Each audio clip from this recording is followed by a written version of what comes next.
I was healthy, तो मैं बच्चों में ही था। अब माशाल्लाह वो सब बड़े हो गए हैं, अपने अपने they are at their own. तो इस वक्त एक तरह से मेरा है उनके साथ राब्ता तो है ऑब्वियसली। मेरा ख्याल है कि वो रिलैक्स्ड फील कर रहे होंगे। मुझे एक बंदा अच्छा नहीं लगता, वो किसी और को अच्छा लगता है, तो मुझे उस पर इतराज नहीं करना चाहिए, या उसे मुझ पर इतराज नहीं करना चाहिए कि मुझे क्यों पसंद नहीं है। हम टीवी या कोई टीवी या कोई पर्सन राजिक तो नहीं, जो प्राइवेट अवार्ड्स हैं वो तो मतलब है उनका तो कोई स्टैंडर्ड नहीं है। हम एक्टर उनको मानते हैं जो अपनी आम जिंदगी में कुछ हो और जब वो किरदार करें तो कुछ और नजर आए। अब मॉडलिंग हो रही है, एक्टिंग नहीं हो, वो नहीं बन सका जो मैं बनना चाहता था। मैं एक इंटरनेशनल एक्टर बनना चाहता था।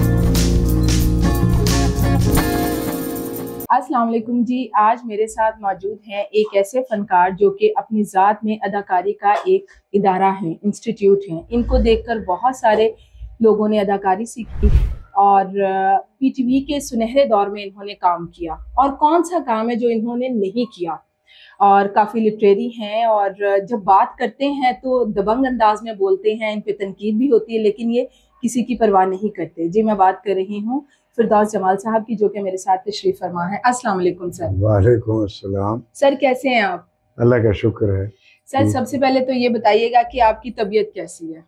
बेहतर है, बस इम्प्रूविंग। थोड़ा सा मेरा स्टमक का मसला हो गया था, तो कोई मेरे कोलन में कैंसर का कुछ वो तो ऑपरेट हो गया था। जी बिल्कुल। अब ये है कि ठीक है, अल्हम्दुलिल्लाह बिल्कुल ठीक चल रहे हैं, ऑलमोस्ट ठीक है। सर जब हम पहले आपके घर में आए तो माशाल्लाह काफी रौनक देखी, आज हम आपको अकेले बैठा देख रहे हैं। तन्हाई पसंद हो गए? हाँ, कोई थोड़ी सी आइसोलेशन हो गई। मेरी आदत है कि मैं किसी पे बोझ नहीं बनना चाहता। ठीक है। तो जब तक मैं एक्टिव था और मतलब आई वाज हेल्दी, तो मैं बच्चों में ही था और मेरी जो जिम्मेदारी थी बच्चों को पालना, बच्चों के लिए काम करना। अब माशाल्लाह वो सब बड़े हो गए हैं, अपने अपने they are at their own. ठीक है। और वो घर भी संभालते हैं, अपनी माँ को भी संभालते हैं। अच्छा। तो मैं चूंकि बीच में बीमार हो गया, तो मैं नहीं चाह रहा था कि मेरी वजह से वो लोग परेशान हों। अच्छा। और हर वक्त उनको एक अजीब सी फीलिंग हो कि ये बाप हमारा जैसे बीमार है और बोझ है, तो वो फिर मैं इसलिए मैं पसंद नहीं करता ये। ठीक है। मैं सिर्फ अल्लाह पे मेरा भरोसा है और उसी पे मेरा तकिया है। तो मैं फिर अपने आप को मैं अलहदा कर लेता हूँ।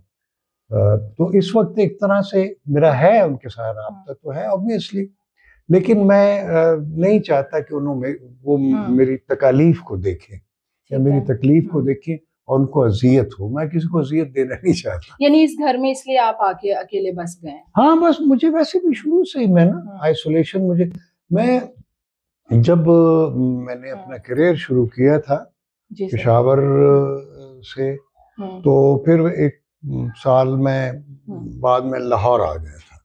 अच्छा। तो तब मैं अकेला था, तब से जब मैं लाहौर आया और मैंने अपना करियर शुरू किया, तो मैं कोई 10-15 साल जब तक कि मैं एस्टैब्लिश नहीं हो गया। अच्छा, ठीक है। जब मैं एस्टैब्लिश हुआ तब मैंने फिर जो है ना वो शादी की, और तब मैंने मतलब है कि अपने माँ बाप को, बहन भाइयों को फिर मैंने लाहौर बुलाया, तो उनको पास रखा। तो मेरे आखिरी दम तक वो मेरे पास रहे। फिर बाद में जब वो आखिरी उम्र में जब बहुत ज्यादा बीमार हो गए, फिर पेशावर चले गए। तो वहीं फिर क्योंकि हमारा आबाई शहर तो जो है वो पेशावर है, तो जो अजीज रिश्तेदार ये वो उनमें फिर वो रहना पसंद करते हैं लास्ट स्टेज पे, तो वो फिर वहाँ चले गए। बहन भाई भी वहाँ पे थे मेरे, और तो वहाँ पे वो फिर रहने लगे, फिर वहीं पे उनका इंतकाल। चले, आपने तो ये फैसला कर लिया कि मेरी जो फैमिली है वो मेरी तकालीफ को ना देखे, तो आपकी जो फैमिली है, जब आपने ये फैसला किया कि मैं अलग जरा कुछ अरसे के लिए रहूंगा, उनका क्या रिएक्शन था? आपके बेटों का, या आपकी बहू है, आपकी मिसेज हैं, उनके बच्चे हैं, उनका क्या रिएक्शन था? उनका रिएक्शन तो मुझे नहीं पता क्या था, जी सर। लेकिन बहरहाल वो मेरा ख्याल है कि वो रिलैक्स्ड फील कर रहे होंगे। आपके हाँ, ऑब्वियसली एक देखें ना, एक लायबिलिटी जो भी होती है, चाहे माँ की हो बाप की हो, माँ बाप तो बच्चों की लायबिलिटी को पसंद करते हैं, बिल्कुल ठीक। लेकिन एक वक्त आता है कि जब बच्चे जो है ना शादीशुदा हो जाते हैं, तो वो फिर अपनी मसरूफियत में, अपने बच्चों में भी बच्चों में मसरूफ हो जाते हैं।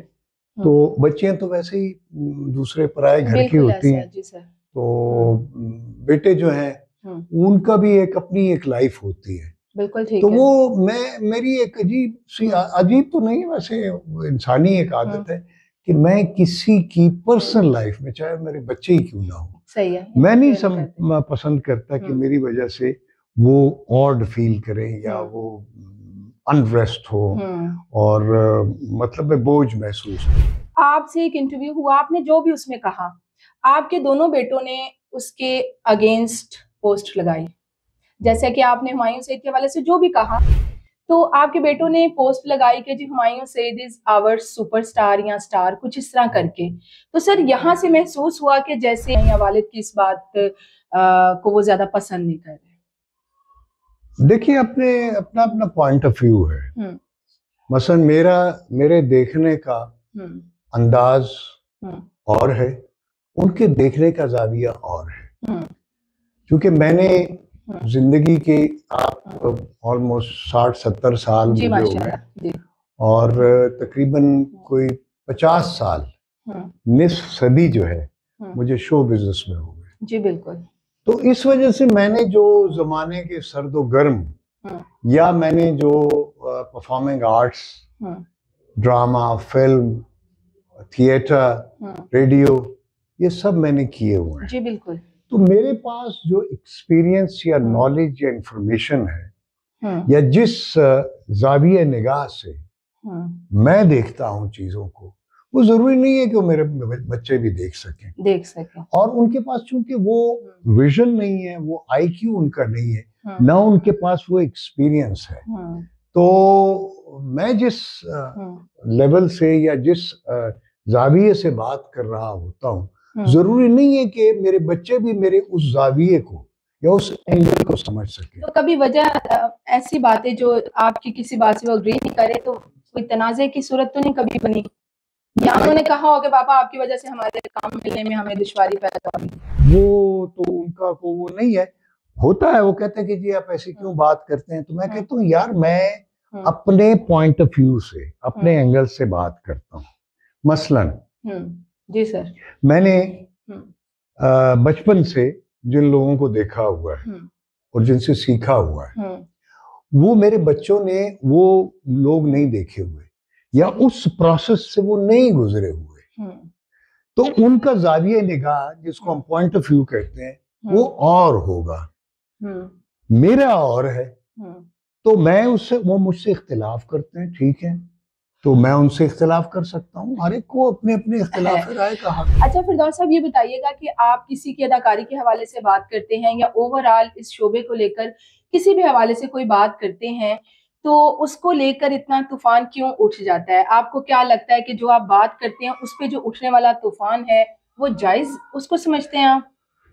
जायज इसलिए है कि तूफान का उठना, तूफान तो आते रहते हैं ना जी, उसको आप रोक नहीं सकते। बिल्कुल ठीक है। वो आते रहते हैं, बारिश होती रहती है, मौसम बदलते रहते हैं। तो इनको अपना मसला क्यों बनाया? आपका जो IQ है या आपका जो सोचने का अंदाज है, आप जिस तरह से चीजों को देखते हैं, मसलन आपको ये दीवार बुरी लग रही हो, सपोज, सही, मुझे नहीं लग रही, तो मैं ये कहूं कि जी आपको क्यों बुरी लग रही है?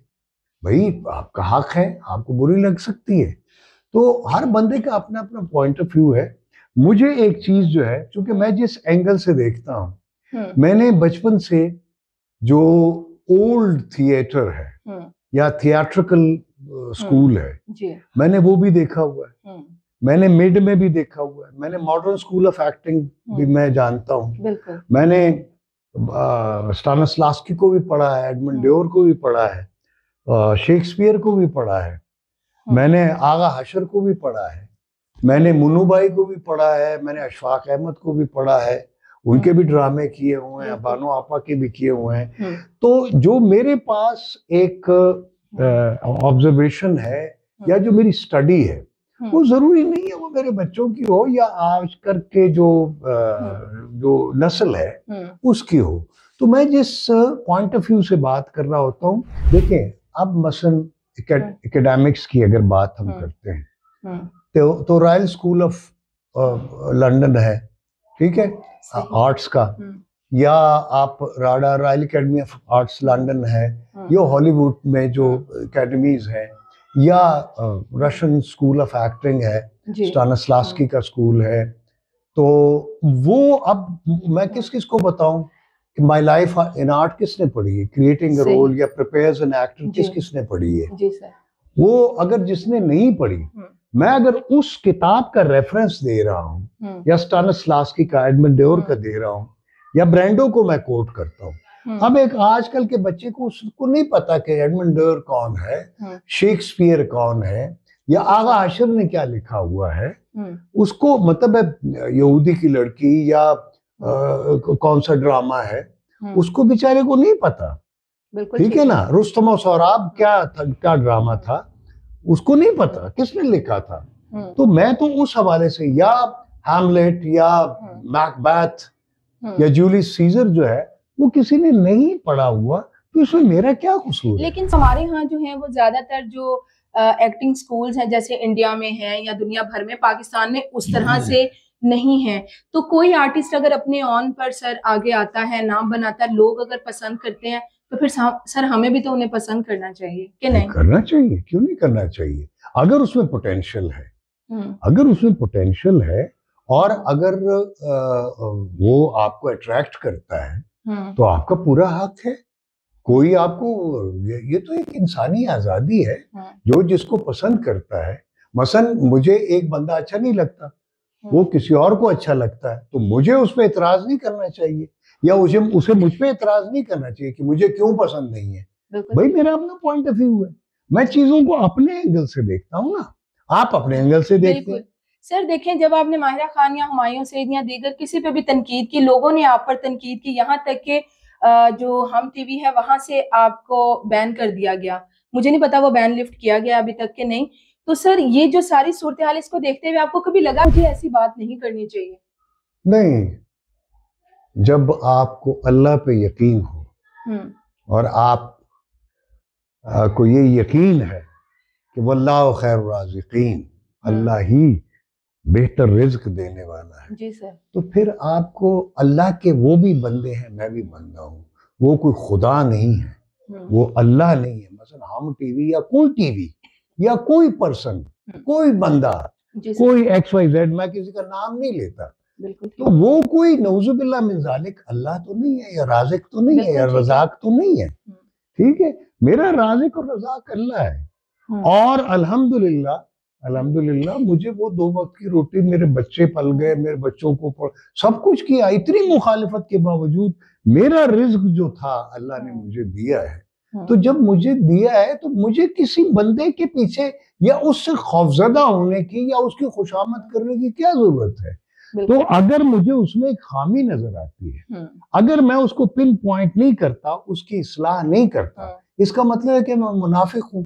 तो मैं मुनाफिक तो नहीं हूँ। सर वो पिन पॉइंट करने से आप पे तनकीद ज्यादा होना शुरू हो जाए, तो हो जाए ना, मैं तो कहता हूँ वो तनकीद जो है, वो मुझे वो कहते हैं ना कि तुंदी बाद मुखालिफ से न घबराए उकाब, ये तो चलती है तुझे ऊंचा उड़ाने के लिए। बिल्कुल सही है। तो जो भी अल्लाह के आजिज बंदे होते हैं, वो तनकीद से और मुखालिफत से नहीं घबराते, क्योंकि उनको अल्लाह पर ईमान होता है, उनका तकवा होता है, उनका अल्लाह पे यकीन, तयक्कुन जो है वो मजबूत होता है। तो इस वजह से मुझे मसलन इतनी मुखालिफत के बावजूद अल्हम्दुलिल्लाह मैं उसका शुक्रगुजार हूँ कि हुजूर सल्लल्लाहु अलैहि वसल्लम के वसीला जलीला से मुझे अल्लाह ने उतनी ही शोहरत रखी, अल्लाह ने मुझे बेहतर से बेहतर रिज़्क दिया, तमाम चीजें जो किसी भी आम इंसान को हासिल हैं वो मुझे अल्लाह ताला ने अता की हैं। तो मुझे जब आप अल्लाह को खालिक व मालिक मानते हो तो फिर बंदे बंदे ही होते हैं, बंदे बंदे ही होते हैं। हम बंदों को असल में बना लेते हैं, नऊजुबिल्लाह मिन ज़ालिक, अपना राज़िक और रज़ाक बना लेते हैं। तो वो फिर ये होता है कि अल्टीमेटली बंदा ज़लील व ख्वार होता है। सर हमारे यहाँ जो है सरकारी सतह पर भी अवार्ड्स दिए जाते हैं और दूसरे अवार्ड्स भी होते हैं जो कि कभी कनाडा में कभी दुबई में मुनक्किद होते हैं। तो हमारे यहाँ जो अवार्ड्स हैं दोनों सतह पर, जो सरकारी और गैर सरकारी सतह पर, तो सर आप ये बताइएगा कि ये जो अवार्ड्स हैं इनमें आप कौन से अवार्ड्स ऐसे हैं जिनको बहुत मोतबर समझते हैं और क्यों? वैसे तो गवर्नमेंट के जो होते हैं जैसे प्राइड ऑफ परफॉर्मेंस है, तमगा इम्तियाज है, सितारा इम्तियाज है, तो ये तो ऑब्वियसली ये सबसे मोतबर अवार्ड है। बाकी तो मतलब है जो अवार्ड है, जो प्राइवेट अवार्ड्स हैं वो तो मतलब है उनका तो कोई स्टैंडर्ड नहीं है, वो तो आप पीआर से भी ले लेते हो। यानी कि सरकारी सतह पर जो अवार्ड्स मिलते हैं समटाइम्स, जैसे महविश हयात को अवार्ड दिया गया तो लोगों ने बहुत तनकीद की कि ये डिजर्व नहीं करती हैं। तो आप ये बताइएगा कि आप ये समझते हैं कि ये जो अवार्ड्स हैं ये प्योरली मेरिट पर ही दिए जाते हैं? मेरिट पर ही है, क्योंकि महविश हयात को या पता नहीं किसी को भी अगर मिलता है किसी पॉपुलर, तो वो एक होता है पॉपुलैरिटी अवार्ड होता है। ठीक है, पॉपुलैरिटी का भी एक अवार्ड होता है ना जी बिल्कुल, कि अगर एक बंदा पॉपुलर है तो उसको पॉपुलर होने का भी एक अवार्ड होता है। एक होता है प्योर आर्ट का, ठीक है, फन जिसको हम कहते हैं, आर्ट जिसको कहते हैं, क्राफ्ट जिसको कहते हैं, तो आर्ट और क्राफ्ट का भी एक अवार्ड होता है। और जैसे आप देख लेना कि कोई बंदा जो है किसी गेम्स में भी वो कोई अचीवमेंट करता है तो उसको उसका अवार्ड मिलता है। हर फील्ड में, हर शोबे में जो भी कोई अच्छा काम करता है तो उसको उसका सिला मिलना चाहिए, उसको अप्रिसिएशन मिलनी चाहिए। तो अप्रिसिएशन होता है अच्छा। मसलन अवार्ड से कोई बंदा को नऊजुबिल्लाह मिन ज़ालिक कोई फरिश्ता या कोई देवता नहीं बन जाता, बिल्कुल सही, आम बंदा ही रहता है। सिर्फ ये होता है कि उसकी अप्रिसिएशन जो है उसका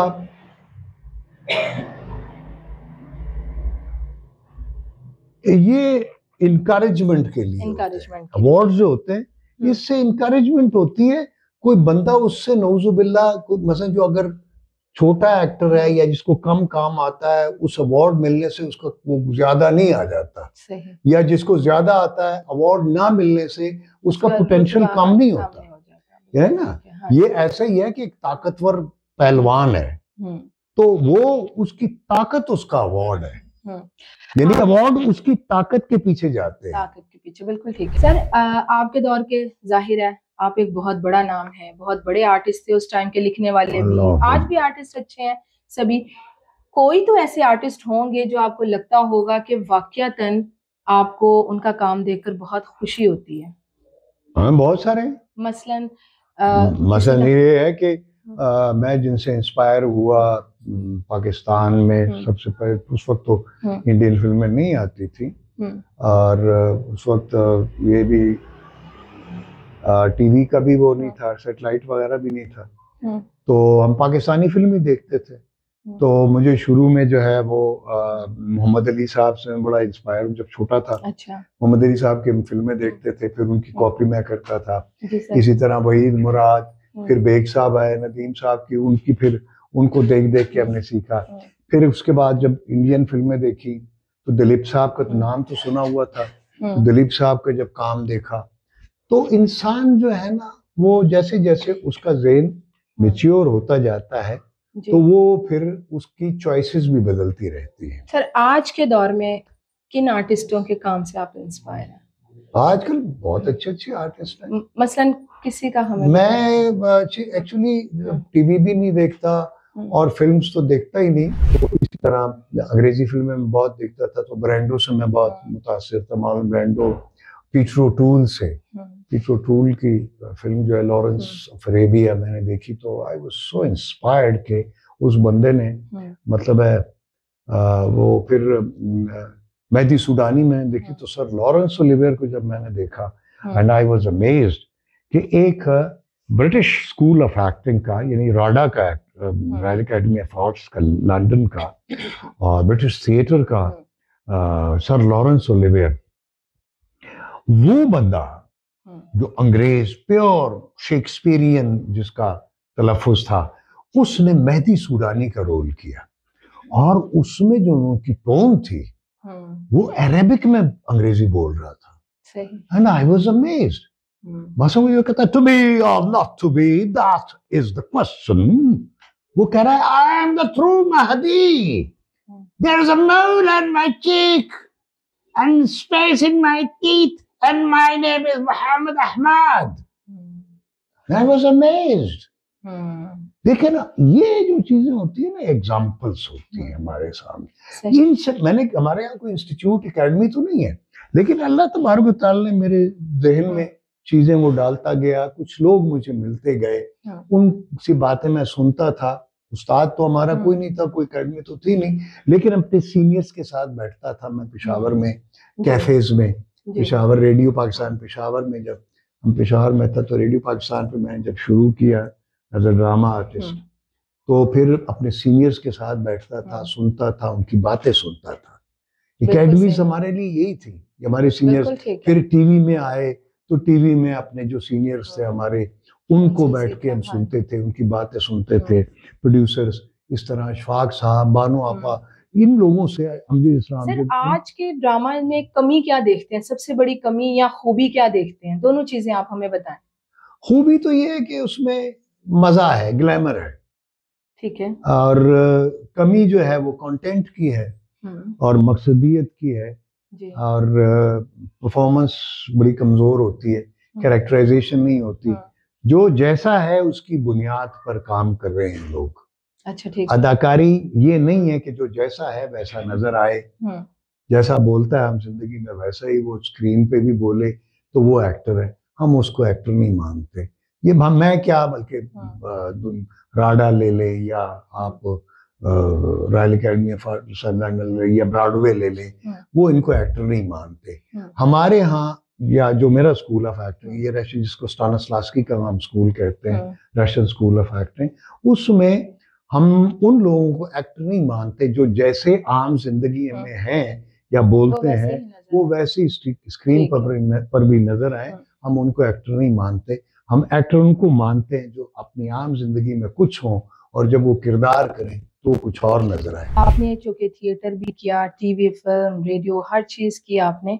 हमारे यहाँ जो फिल्म और थिएटर का ज़वाल के बुनियादी असबाब हैं, वो आपकी नजर में क्या हैं?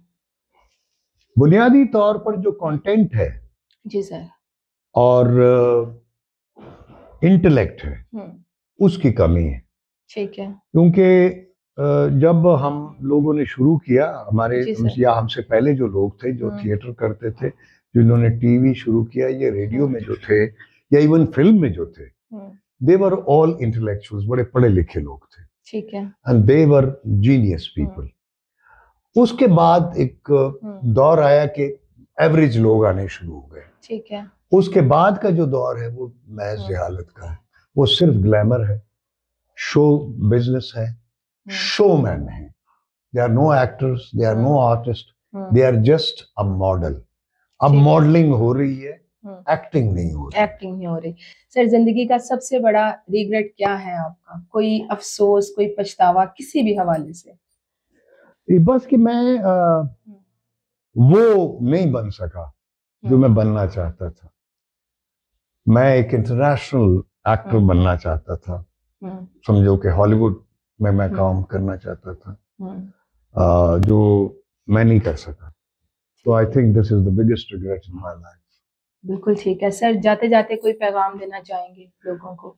बस यही कि जो आप काम कर रहे हैं या जिस काम के लिए अल्लाह ने आपको पैदा किया है, उस काम को पूरी ईमानदारी से करें और उसको अपना ईमान समझ के करें, और कोशिश करें कि दूसरों के लिए आसानियां पैदा करें और दूसरों के लिए मुश्किलात ना पैदा करें, किसी को दुख ना दें, सबको खुशियां बांटने की कोशिश करें।